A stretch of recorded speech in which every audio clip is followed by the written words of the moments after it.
I do enough comics. Yeah, Come on, man. But no, I don't know. It never really. It always just seemed like a movie. This is the Universal Monsters. There's such a legacy to the Universal Monsters. Being able to be a small part of that 100-year legacy was so exciting that it was just like I just want to do this movie.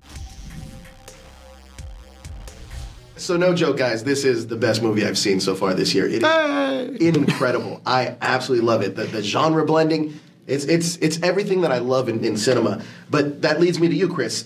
How do you balance such a genre-blended film? You got action, horror.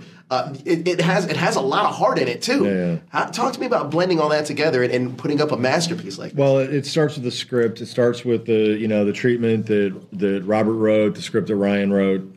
They really did. They understood this world.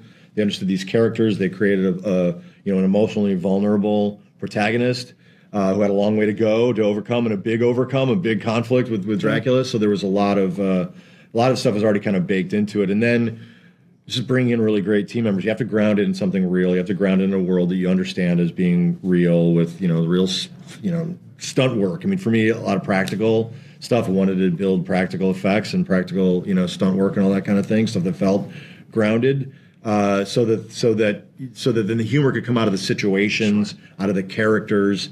It wasn't meant to be a parody. It's meant to be something that actually you do find to be emotional, at the end of it. It has a fantastic message as well. Now, Robert, what was it about Renfield's relationship with Dracula that inspired this version of Renfield in Dracula? I think people haven't really seen that relationship through Renfield's lens. I think most of the time it's through the Dracula lens, and so it seemed like it would be kind of a unique take to look at it through Renfield's perspective, and it seemed like it would make the story a little bit more relatable and a little bit more human.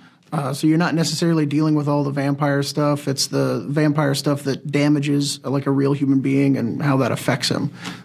Seemed like it'd be a fun take. Nicolas Cage is brilliant in this film.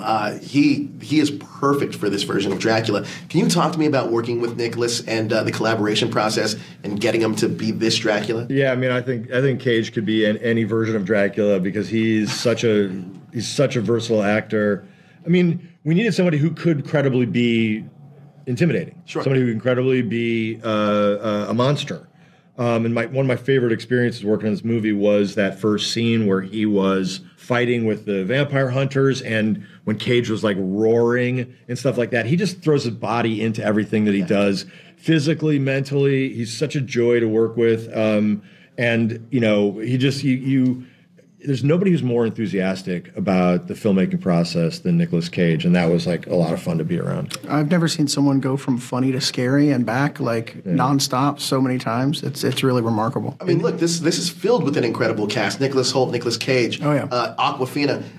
What did they bring to their roles that wasn't necessarily on the page? I think Awkwafina, she is such a cartoon character, just like the way that her line readings, her body language. I mean, she is truly a cartoon character. And I think honestly, without Holt or Cage, I don't know if you could do this movie.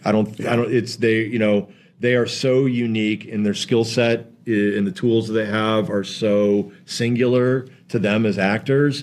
I think we just got really lucky that they were available and said yes, because honestly, when I read the script, I couldn't think of anybody but Nick Holt to be able to do this. I think he's. Yeah, I mean, if you think about all the roles he's played, the way he's able to harness sympathy and really unsympathetic characters, it's a remarkable skill. Yeah, absolutely. Now, Robert, this was a movie pitch that just went straight to film.